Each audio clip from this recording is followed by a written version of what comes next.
Hello and welcome. You are listening to The Hello You Show. I'm your host, Jessica Rice, and the founder of Jessica Rice Coaching. This show is for ambitious and visionary-minded women leaders and entrepreneurs ready to uplevel their impact and establish their personal brand and unique voice. It's time, ladies, to make our voices heard. Say hello again to the real you.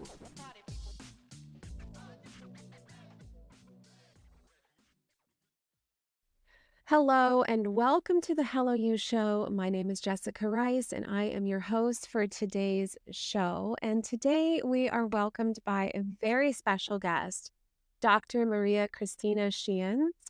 And I am just so excited to bring her on because she has this incredible mission to help others break free from stereotypical aging and really claiming an energized life. And so, to tell you a little bit about Dr. María Cristina, she is an academic who spent over 40 years in education, the last of which, the last 20 of which were serving as a community college president. Following retirement, she redirected into a career of health and wellness and founded the Age-Well Ageless Life System. She is now working on a book about redesigning how we age. And as a certified health and wellness practitioner, she works with individuals, groups, and companies to improve the life choices that can be made to live and age well.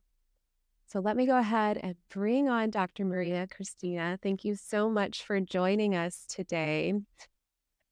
It's really my pleasure to be here. So grateful to have you. So if you wouldn't mind just letting us know a little bit, where are you joining us from today? So I am in beautiful Reno, Nevada. We're very close to Lake Tahoe, except we don't have as much snow. And it has been absolutely beautiful the past couple of weeks in the 50s. Oh, I'm jealous. I love Tahoe and I love that whole area, and less snow is such a bonus as well.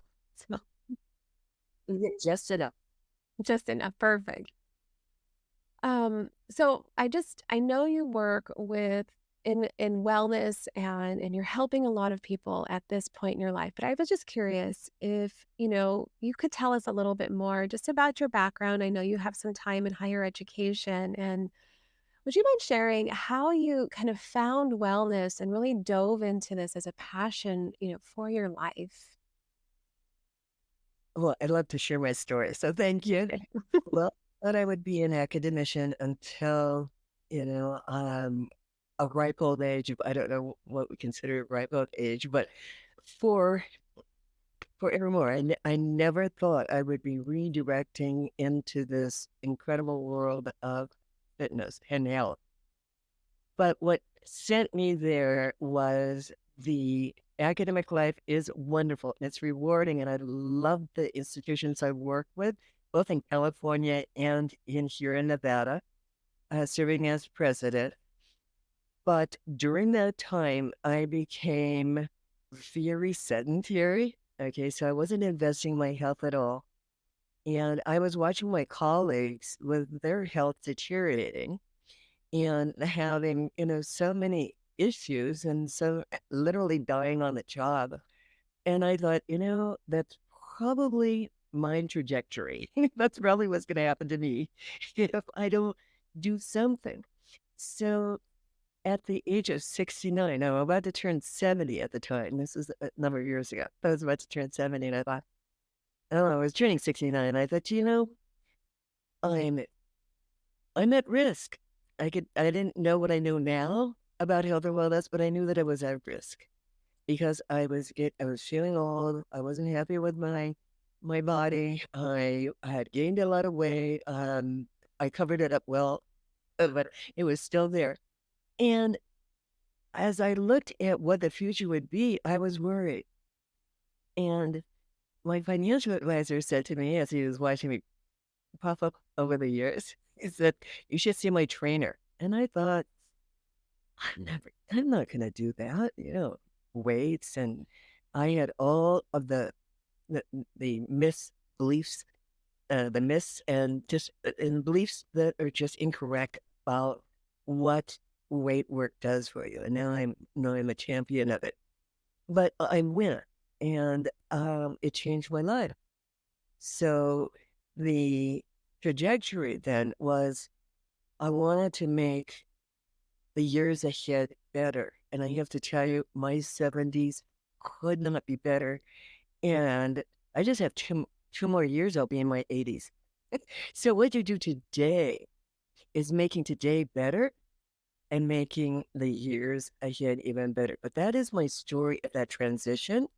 And I never thought I would pursue it to the degree that I have, but I really enjoy now working with executive groups, the teams, so that the president or the vice president of the organization says, you know what?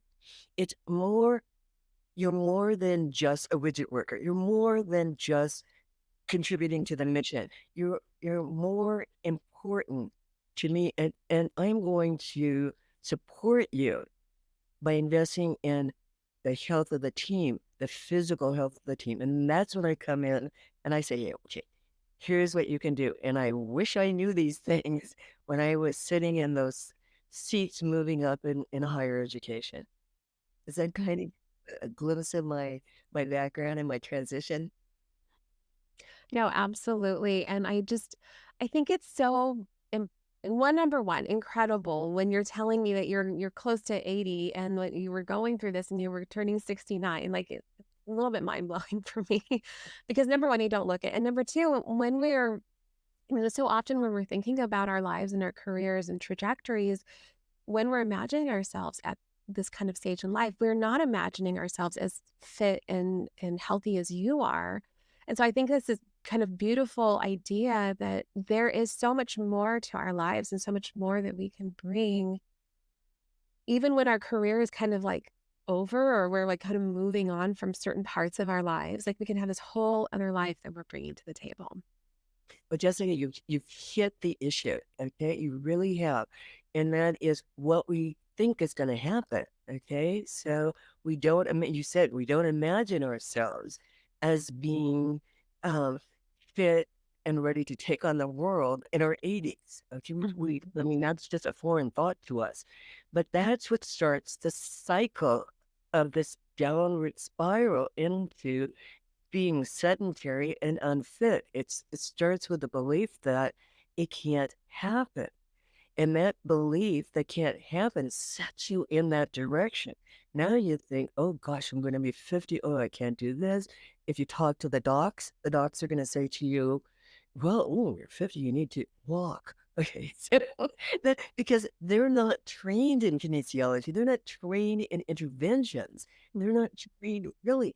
A lot of the medical training is at the early stages to the 50s, and that's where they spend most of their education in medicine is not about the older ages. It's about the younger ages. So when it comes to issues of longevity, um, and interventions, then that's not their level of expertise. So we have our older people going on medications and getting all parts of their bodies replaced, which we can do today.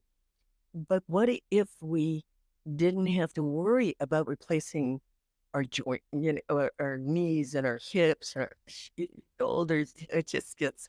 What if we didn't have to worry about that? And those interventions, I believe, it starts in your 40s. Even though I was very fortunate, I could turn it around at 69, but I hadn't let it completely go downhill. Okay, it was sitting down there, right? Mhm. It had gotten so far that I couldn't turn it back.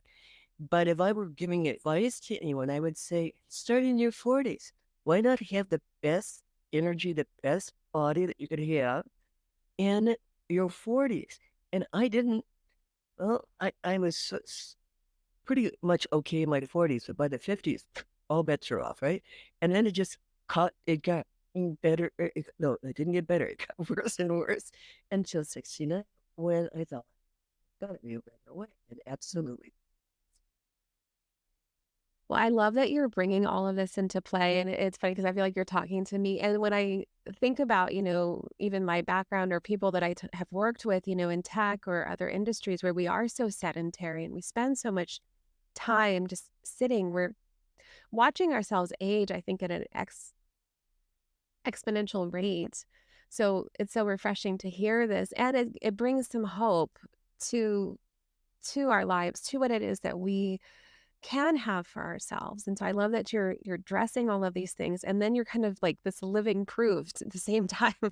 Um, and you mentioned an interesting thing, with doctors as well, because sometimes it does feel like we really focus on the fixing of a problem as opposed to the prevention of a problem.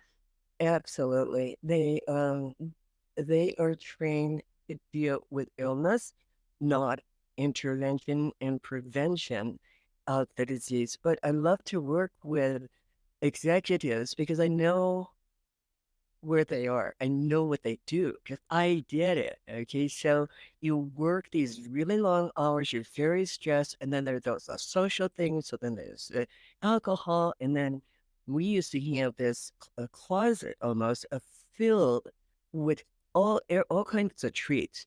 And by 4 o'clock in the afternoon, I knew I was going to have to go to 7 or 8. So I'm in there and I'm eating everything that is sugar filled, and it's almost the worst thing you can do to your body is inject the extra sugar. It's very aging, causes inflammation, and inflammation leads to all chronic diseases. It's really, really a huge issue, especially our country today. Americans live with SAD, SAD, the standard American diet, which is sugar filled. Mhm. Yeah, I think a lot more is starting to come to light about this, but it's so hard when so much of us have already become so addicted to that, and it's become such a standard, as you mentioned, of our diet. I know in, watching through some of your videos too, you do use mindfulness techniques as a way to, or as a part of your system, I suppose I should say. How important do you feel like our mindset is in relation to even approaching our health and our wellness? It's number one. And we mentioned it a little bit before. It's like if you believe that you're going to decline, the chances are you are going to decline. And if we can get enough of a concern about our bodies today, and it has to almost be an aha moment.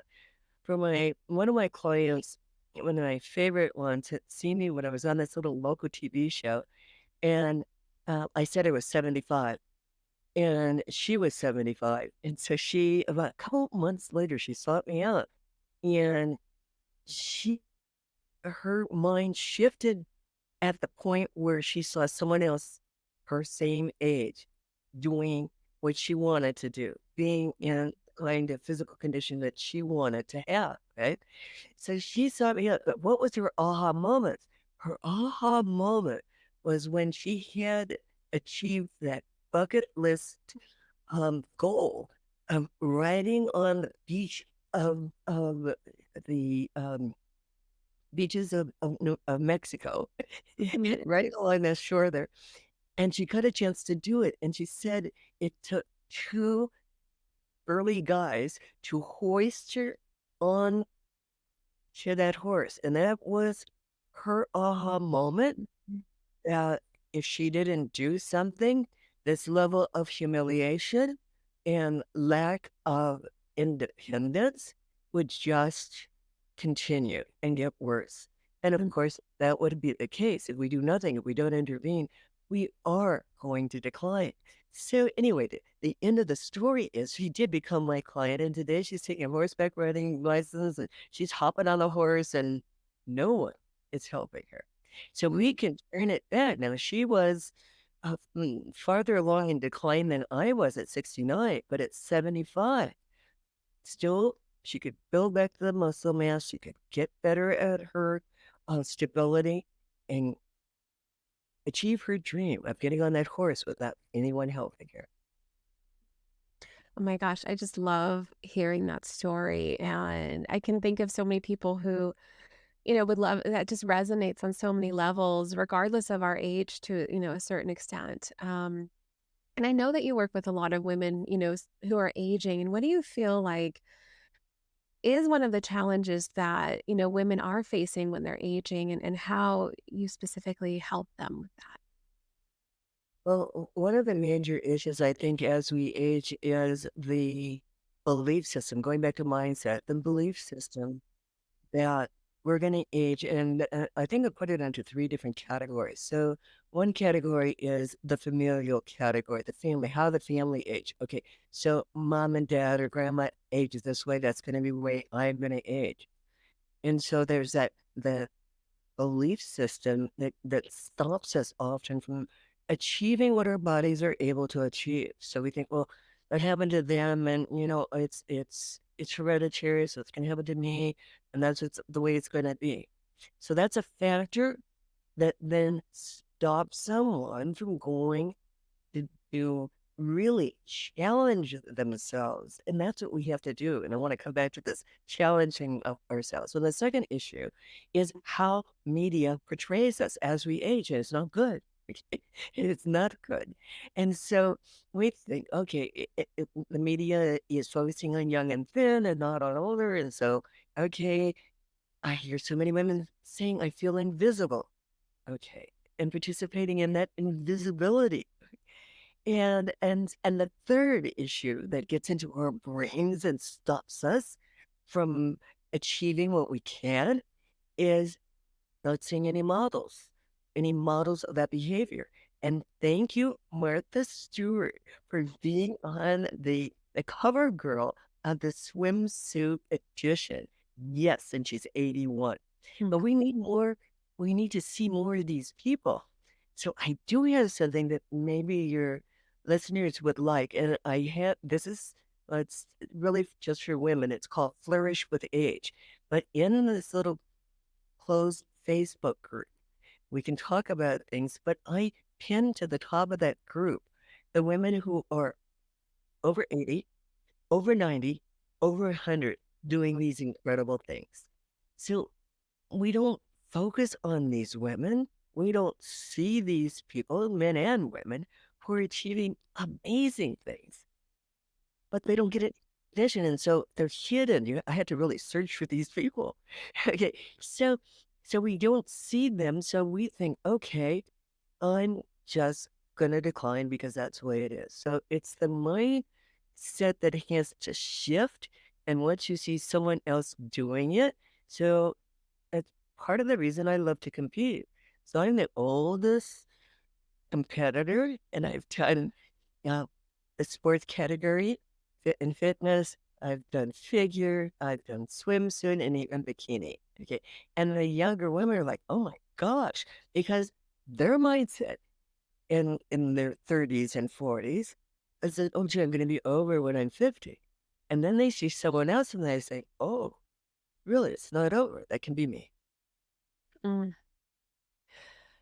Well, I love everything that you just said. You touched on so many amazing points, including, Martha Stewart. I thought that was so inspiring as well. And if it's okay with you, I wanted to bring up the photo that you had showed me of your competition because I think it's so important that we can see. Let me bring it up right now. Kind of covering our faces, but it's so important that we can actually see that you you were able to attain and achieve something that many of us feel like is quite impossible, and yet you were able to do this. So this was in 2022 for you, right? At the, International INBA Olympic competition in Las Vegas, correct? It was. It was indeed. So I love IMBA because it's a natural federation, which means that all the competitors are tested to assure that whatever their bodies have achieved is natural, 100% natural. Okay? Mhm. So we don't need to pump ourselves up with all kinds of eh, eh, eh, negative kinds of additives into our bodies. That's not necessary to achieve the body that you want. This is all natural, okay? And I did not have this body in my late 50s or 60s. Mm. And there I am 75, 76. I'm Wow. 76. Wow. Like, six. Got So this is me build. This is my building year. I'm working with my trainer, and I will Mhm. compete again in November, and I will compete in a different category. So we're working really hard on that. And so I want to bring up this point about pushing and challenging. And this is something we tend not to do. Now, there is a human biologist, and that's his category, researcher. His name is Gary Burka, and he says that aging is the aggressive pursuit of comfort. Okay. So we don't push ourselves. And the fact that we're not pushing ourselves to another level, we're deteriorating because you're fighting against the natural decline of our bodies. So our muscle mass is going to be lost. It goes down starting at 40, goes down, and, then, and our bone density as well. People lose their balance because they don't have any core strength. It just, it doesn't fare well for us. But that's because we're trying to be too darn comfortable. And so the the major researchers in longevity, they're all talking about pushing yourself to the next level. And the authors of Younger next year, they talk about doing something more every year, not less. Okay, so this is counterintuitive. We think, oh no, as we get older, we need to, kind of take it easy. And they're saying, oh no, you need to challenge yourself. And they have a whole protocol of things that you need to do to put your body in this state that it is trying to overcome, and it's at in a bit of distress, just a little bit of distress, and a little bit of distress turns on those longevity chains that we want to have not only a longer life but a healthier life along the way. Mhm. And when we start to decline, then we don't want to live that long. I mean, you see people at the end of their lives, it's like, uh, what's the point? Because the decline has become so great. But if we start in our 40s or in our 50s, or actually, you can start at any age. So there's this fascinating study with centenarians. And what they found with working with these people, couldn't have been too large a group, but they're 100 years of age and working with light weights, they were able to build back a little muscle mass. So if they can do it at 100, then we can. Mhm. Wow. What an interesting, there's kind of this epiphany too, is that, as we're like when we're kids, we're growing, we're pushing ourselves to get stronger. And then I was imagining like at some point we kind of stop doing that when that might actually be the thing that we shouldn't be doing because now we're pushing against, aging and we have to actually keep those muscles going as opposed to taking it for granted. No, you're absolutely right. And I just heard a presentation and they were talking about like just that fact that at the 40 point, it's like I've worked all this time and I've stayed fit. And now, okay, I'm going to just kind of take a little bit of a rest. And um, it is a problem. It is a problem. We need to know that we're not going to hurt ourselves by pushing. We are going to hurt ourselves by not challenging the body. And so that's why I compete, is because it's accountability. So we all have to find, where is that accountability? Where are we going to find it? Is it a group of friends who are all going to do this together? Now we're holding each other accountable. For me, it's a trainer and it's a yoga coach. And I believe that you have to put those two together. It's not just strength training, which is, there's so much I could say about strength training because it is essential for all women. But to me, I need the flexibility as well. I want that. And putting the two together, even my yoga instructor now has started strength training. Now she's very strong, but um, you're going to get a different kind of body when you put strength training to it. You're gonna get that tone and the muscle definition, which I never had in my 40s.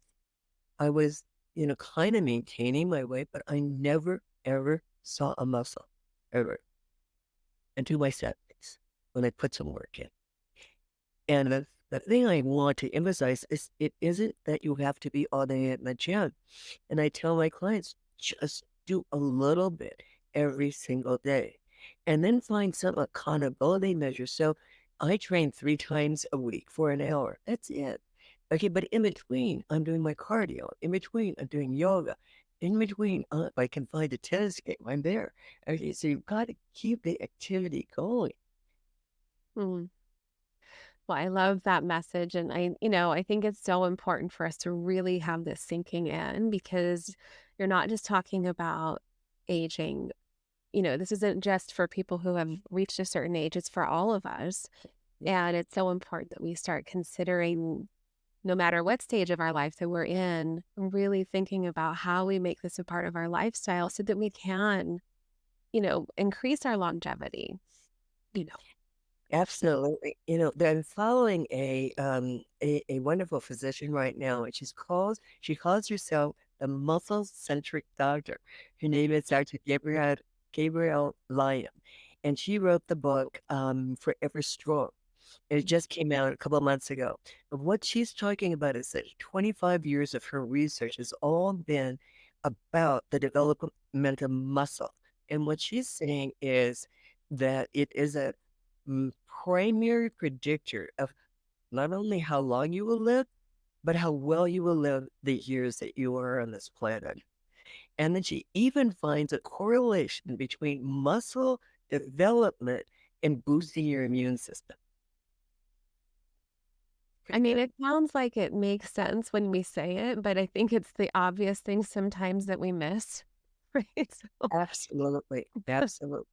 And so when I do my workshops for the executive teams, I I cover nutrition, just the tips and hints about how you need to eat.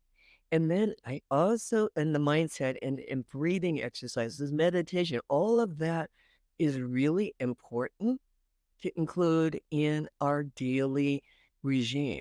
And then I also give them exercises that they can do without any equipment, but training. They're strength training exercises, but you don't need equipment. mm. You need a wall, maybe. You need that. You don't need equipment. Mhm. Well, I know, so you work with teams and you work with individuals, and I know you have a talk coming up this coming month, March 20th, for Women's Thrive Summit. Would you mind sharing with us a little bit about what your talk is about?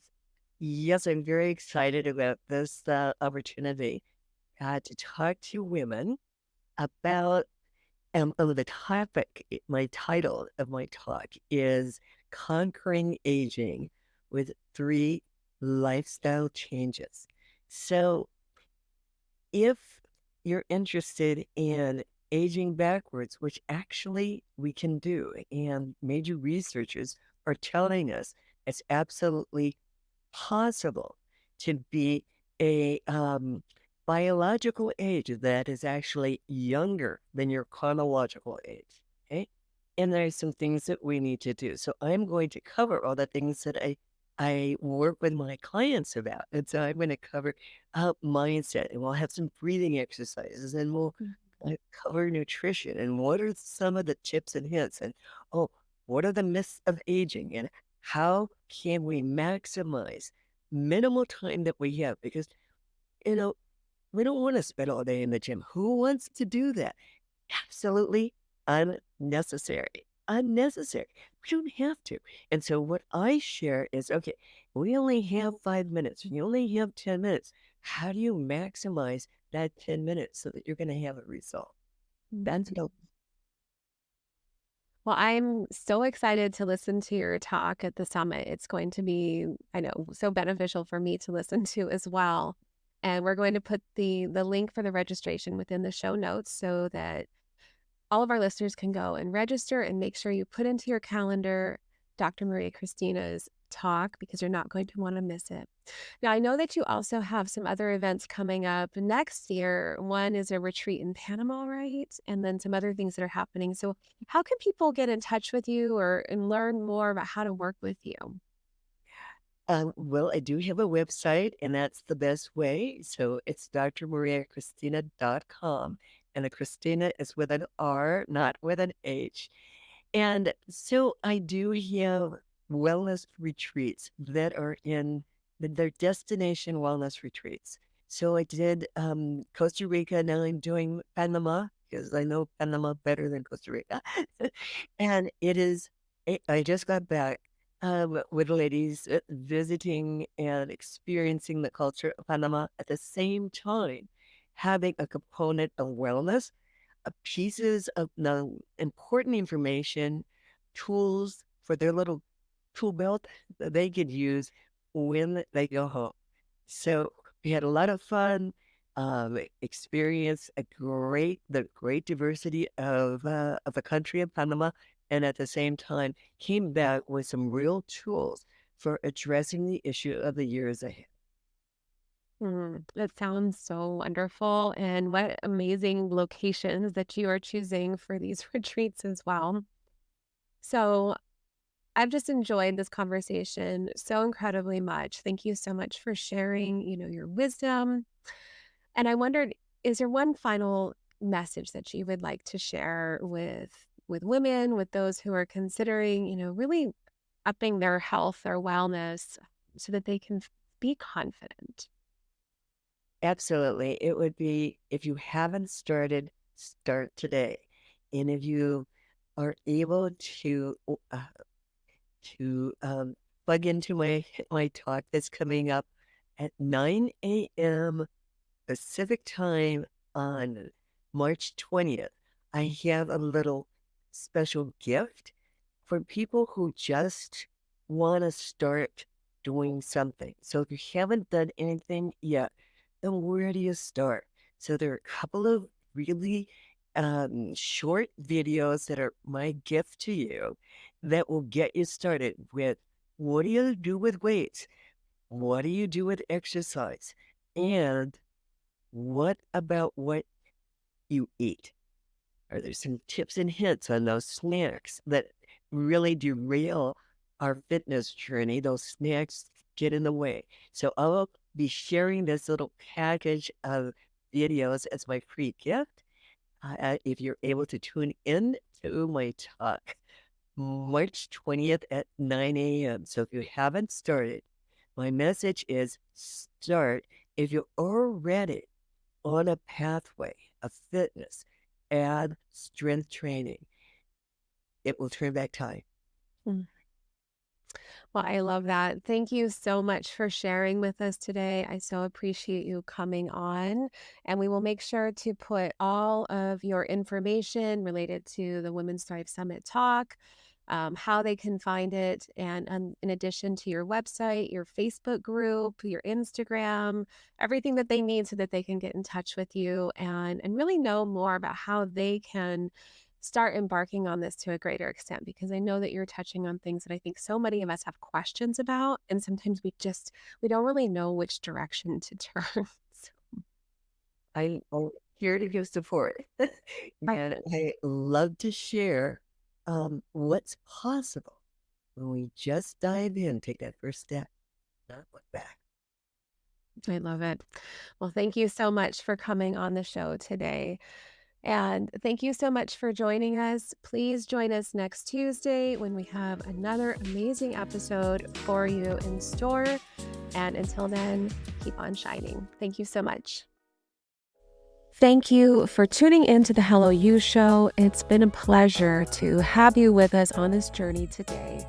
If you found value in our conversation and want to support the show, please take a moment to like, follow, and subscribe so you never miss an episode. We'd also deeply appreciate it if you could leave us a review. Your feedback not only helps us grow, but also enables others seeking inspiration and authenticity to discover our community. Until next time, keep embracing your story with purpose.